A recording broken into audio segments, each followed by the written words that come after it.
Hey guys, Tyler here, and this is the Garage Warrior podcast and video cast. I'm super excited today to have on the call Kristine. And how do you pronounce your last name, Kristine?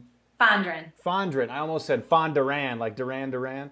That would have been bad. Okay, Kristine Fondran. How's it going today, Kristine? It's going great, thanks. Awesome. Well, thanks for taking some time out of your day to go over some questions I have for you. And wanted to talk to you at first about your background. So if you could just give us kind of a 50,000 mile view. Who is Kristine? What is her mission to help the world learn? Well, my background is primarily, I grew up as a runner and a skater.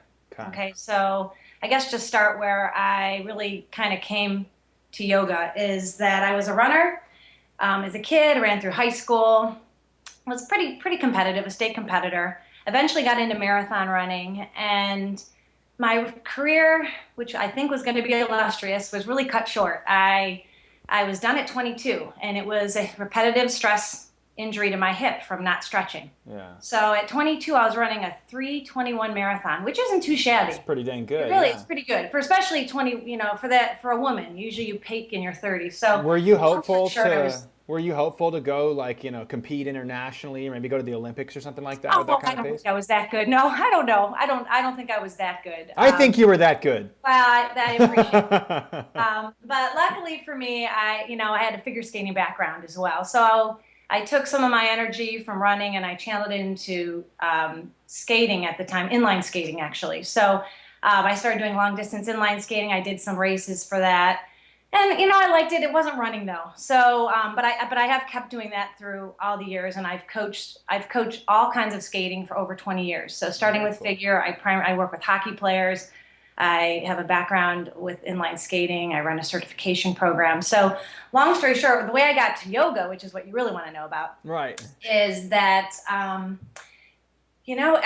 was super stressed out in the early, probably actually late 90s, and my ex-husband, although he wasn't my ex-husband at the time, he had given me a gift certificate to the local yoga studio. And I went there, and at first, I have to be honest, it was tough for me. You can see the way I speak. I talk quickly, I move quickly. Sure. So it was really difficult. But what I realized after the first class was this is exactly what I need, and it slowed me down. So the nice thing about it for me, coming from my background, it slowed me down and it made me feel good instantly.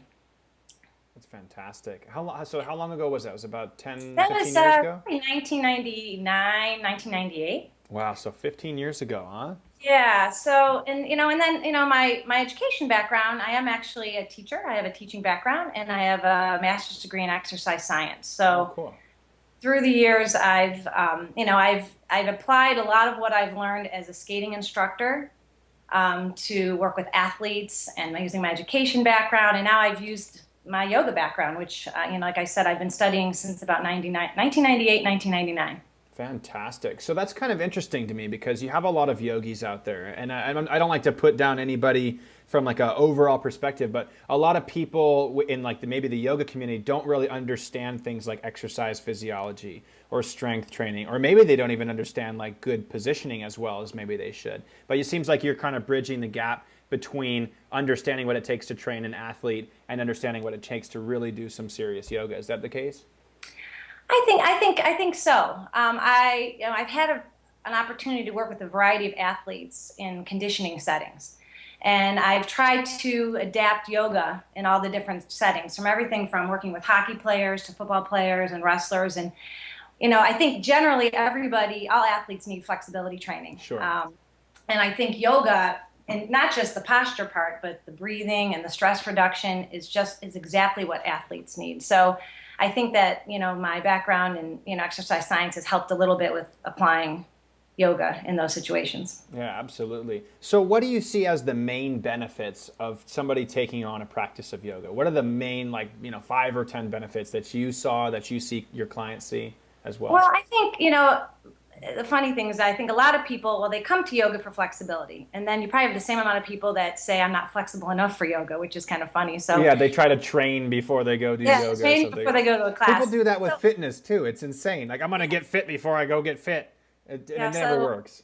So I think that's physical flexibility is the first thing that I think that people will see. But even before you become flexible, the nice thing, especially about the Shapeshifter program, is that the program meets you where you are. And even the most inflexible person can start with the Shapeshifter program, because it starts with the small muscle groups and gets more complex as you go along. So even the most inflexible person, if they really try to honor their body and they're in the moment, they will be able to feel a stress reduction right away. They will feel better. Energetically, their energy will improve, even with the most basic of movements. And literally, the Shapeshifter program does start with toe bending, ankle bending, really works on lubricating the joints. Okay. And I think that's where people need to start, especially when they're just starting out with yoga. Yeah. Okay. So starting with that basic foundation, that's fantastic, because I preach with my exercise programs is movement progressions. So starting people out on things that aren't complex and moving them towards things that are more complex. That sounds like it's your same philosophy with your yoga practice as well. It is. And I think that, a lot of yoga classes, you come in and there's there's a certain level of flexibility that's expected. I think. That's why people are intimidated, right? Because they see like all these flexible, skinny people in bikinis, and then they like want to bail, right? Well, and that's it. And I think, and then we all are, not everybody, but a lot of us are very competitive. And you get in that situation and you're like, okay, I need to do that too. And why can't I do that? Yeah. So starting with the small muscle groups and starting with just being aware of the body. We walk around today and you can just walk around anywhere USA and people are so disconnected from their bodies. Yeah. They are seriously disconnected from the way they look, the way there's just, unfortunately, their size. And I think that yoga can help you get back into your body, because it develops that connection of body awareness. And I think that's really important for people. Absolutely. So we covered just that first baseline of flexibility. What's another benefit that we can see from somebody taking on a practice of yoga? I think that your energy level. I think that your energy level will improve. So like throughout the day, I'm going to have more energy if I take on a practice of yoga. I believe that you will. Okay. Absolutely. Okay. Because, and I'll tell you, because I could use that. Excuse me? I said, because I could use that right now. Well, of course. So, part of it too is that, certain yoga postures will help improve your digestion, your nervous system, your endocrine system. So if a lot of energy is going to these areas like digestion, and you're able to get your digestion under control, then you're going to have more energy. You're not going to have so many problems throughout your day, thinking of digestive problems, for one.